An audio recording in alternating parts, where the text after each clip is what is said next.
V D സതീശൻ്റെ നിലപാട് വളരെ consistent ആയിട്ടുള്ള നിലപാടാണ് വി ഡി സതീശൻ സ്വീകരിച്ച ഈ കാര്യത്തിൽ. അതായത് പി വി അൻവർ വലിയ ആളാണ്, ഒറ്റയാനാണ്, കൊമ്പനാണെന്നും പറഞ്ഞ് ഇങ്ങോട്ട് വരണ്ട, ഞങ്ങളുടെ മുന്നണിക്കും പാർട്ടിക്കും വഴങ്ങിയിട്ടൊക്കെ ഞങ്ങളുടെ തീരുമാനത്തിനും പരിപാടിക്കും അനുസരിച്ച് വന്നാൽ മതി എന്ന നിലപാട് വളരെ കൺസിസ്റ്റൻ്റായിട്ട് വി ഡി സതീശൻ സ്വീകരിച്ചു.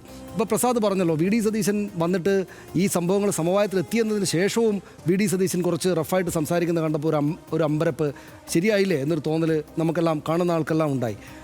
അതായത് ഇനി കാര്യങ്ങളെല്ലാം സമവായത്തിൽ എത്തിയതിന് ശേഷമാണെങ്കിൽ പോലും അൻവറിന് വഴങ്ങിയിട്ടല്ല, ഞങ്ങളുടെ ടേംസിലാണ് ഈ കാര്യങ്ങളെല്ലാം സംഭവിച്ചിരിക്കുന്നതെന്ന് വരണം എന്ന വി ഡി സതീശൻ്റെ ഭാഗത്ത് നല്ല അഭിനന്ദനാർഹമായിട്ടുള്ള ഒരു രാഷ്ട്രീയ തന്ത്രം അല്ലെങ്കിൽ രാഷ്ട്രീയമായിട്ടുള്ളൊരു നിലപാട് ഞാൻ വി ഡി സതീശൻ്റെ ഭാഗത്ത് കാണുന്നു.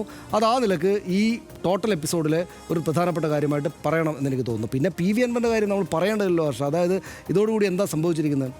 തിരുവമ്പാടി സീറ്റ് കിട്ടി അദ്ദേഹം ഫലപ്രാപ്തിയിലെത്തി അദ്ദേഹം അഡ്ജസ്റ്റ് ചെയ്ത് നിൽക്കുകയാണ്. ഈ ആര്യാടൻ ഷൗക്കത്ത് അതിനിർണായകമായിട്ടുള്ള എന്ന് നമുക്ക് പറയാവുന്ന ഒരു ഉപതെരഞ്ഞെടുപ്പ് വരുന്നു. അത് ഇദ്ദേഹം തന്നെ രാജിവെച്ചതിൻ്റെ ഭാഗമായിട്ടുണ്ടായതാണ്. വലിയ രാഷ്ട്രീയമായിട്ടുള്ള കുത്തൊഴുക്ക് എന്ന് പറയാവുന്ന കുറേയേറെ സംഭവ വികാസങ്ങൾക്കൊടുവിലാണ് ഈ തെരഞ്ഞെടുപ്പ് ഉണ്ടായിരിക്കുന്നത്.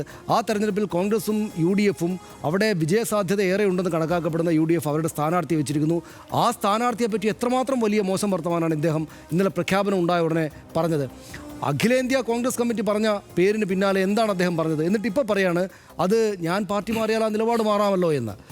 ഇതിൽ വി ഡി സതീശനും പിണറായി വിജയനും പോലുള്ള രാഷ്ട്രീയ നേതാക്കൾ അവരുടെ സ്റ്റാൻഡിൽ കൺസിസ്റ്റൻ്റായിട്ട് നിൽക്കുമ്പോൾ പി വി അൻവർ വന്നിട്ട് എല്ലാ ദിവസവും 2.5 മണിക്കൂർ വാർത്താ സമ്മേളനം നടത്തിക്കൊണ്ടിരുന്ന ഈ നേതാവ്, ഒരുപാട് ആരോപണങ്ങൾ അന്തരീക്ഷത്തിലേക്കിട്ട് ഈ നേതാവ് എത്രമാത്രം ബാലിശമായിട്ടാണ് കാര്യങ്ങളെ പറയുന്നത്. ഞാൻ ഇന്നിപ്പോൾ ആ പാർട്ടിയോട് കൂടെയല്ല, അതുകൊണ്ടാണ് അഭിപ്രായം പറഞ്ഞത്, നാളെ ഞാൻ അഭിപ്രായം മാറ്റിക്കൊള്ളാം എന്ന് പറയുന്ന ഒരു രാഷ്ട്രീയ നേതാവ് പരിഹാസ്യമായിട്ടുള്ള നിലയല്ലാതെ മറ്റെന്താണ്?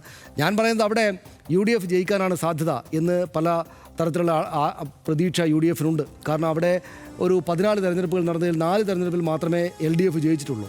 യു ഡി എഫിൻ്റെ മണ്ഡലം എന്ന് തന്നെ അവർ കണക്കാക്കുന്ന സ്ഥലമാണിത്. എന്താണ് തെരഞ്ഞെടുപ്പിൽ നടക്കുക എന്ന് നമുക്കറിയില്ല. അപ്പോൾ വിജയസാധ്യത അവർക്ക് നന്നായിട്ടുണ്ട്. ആര്യാടൻ ഷൗക്കത്ത് അവിടെ ഫിക്സ് ചെയ്യാവുന്ന ഒരു പ്രധാനപ്പെട്ട സ്ഥാനാർത്ഥിയാണ്. അതുകൊണ്ട് അവർക്ക് ഭയപ്പെടേണ്ടതൊന്നുമില്ല.